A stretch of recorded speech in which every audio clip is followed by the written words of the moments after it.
you have a high porosity hair. So we're just going to do that test now.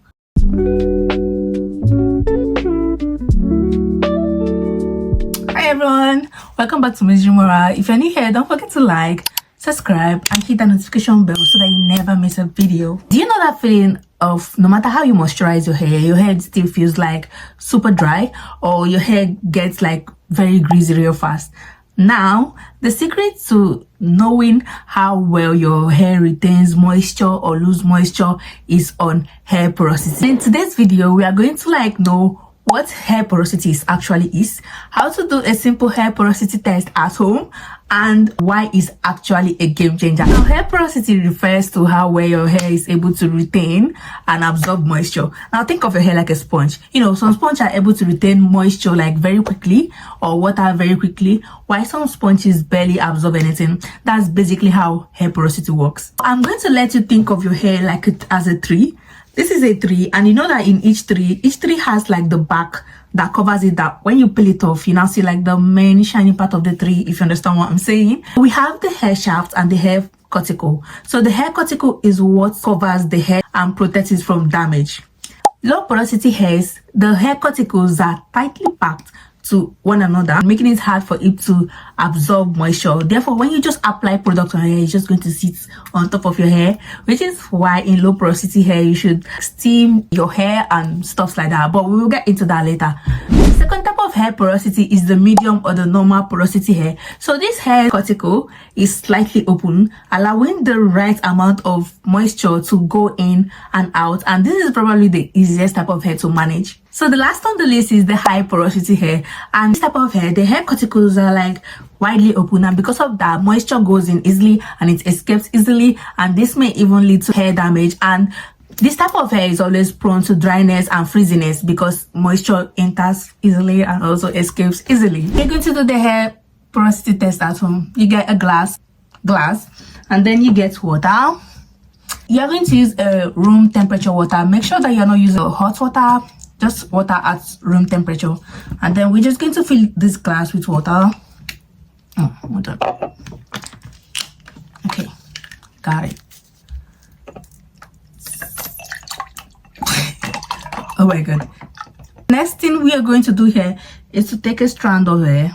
Make sure you're using a neat strand of hair, not one that has product on them. And then we're going to place it in the water. So basically, if this hair sits on top of the water for a very long time, you have a low porosity hair. If it sits for a while and then starts going down slowly, you have a medium porosity hair. But then if it just moves fast down to the bottom of the cup, you have a high porosity hair. So we're just going to do that test now. And this is my hair in the water. As you can see, it's just sitting here beautifully and is not having any ideas of going down because I have a low porosity hair. So if you do this test and your hair sinks down slowly, you have a medium porosity hair. And if it just sinks down fast, you have a high porosity hair. Now that you've known your hair porosity, let's talk about how this completely changes your hair routine. If you have low porosity hair like me, these are the common challenges that you're going to face. One is going to be hard for your hair to absorb moisture, but once your hair absorbs the moisture, it stays locked in. Then the second thing will be to always apply heat when deep conditioning. I know this may sound odd, but when you are deep conditioning your hair and you cover it with a shower cap and then you apply heat on it, when heat is applied to a low porosity hair, it opens up the cuticle so the products are able to get in and then it stays there because your hair is low porosity. So always apply heat when you're deep conditioning your hair. If you have a low porosity hair, another thing you should be doing is to be clarifying your hair often. And this is usually when you use products a lot. So if you use a lot of products, you should be clarifying your hair because then most of the products are just sitting on top of your hair and you need something to get them all out. Now, if you have a medium porosity hair, your hair absorbs moisture like pretty normal, like everything is okay for you. So you just have to stick to a healthy, balanced moisture and protein treatment to have a healthy hair. And also use a hydrating shampoo and conditioner so that you don't weigh down your hair. Okay, now down to the last part. If you have a high porosity hair, moisture enters quickly, and just as much as it enters quickly, it also leaves quickly.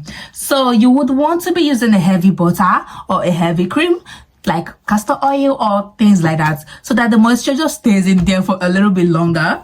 You always want to be doing a protein treatment so that you can help strengthen your cuticle. And also you should avoid excessive heat, as this will damage your hair completely. You know how the low porosity hairs, you can use as much heat as you want, just in the appropriate amount. If you do that for a high porosity hair, you are going to damage your hair, sister. So if you have a high porosity hair, just try as much as you can to avoid excessive heat.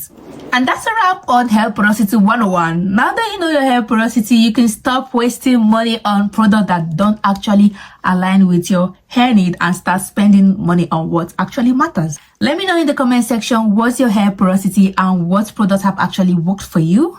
If you found this video helpful, don't also forget to like, subscribe and share to a friend who actually needs it. Thanks for watching and see you in the next one. Bye.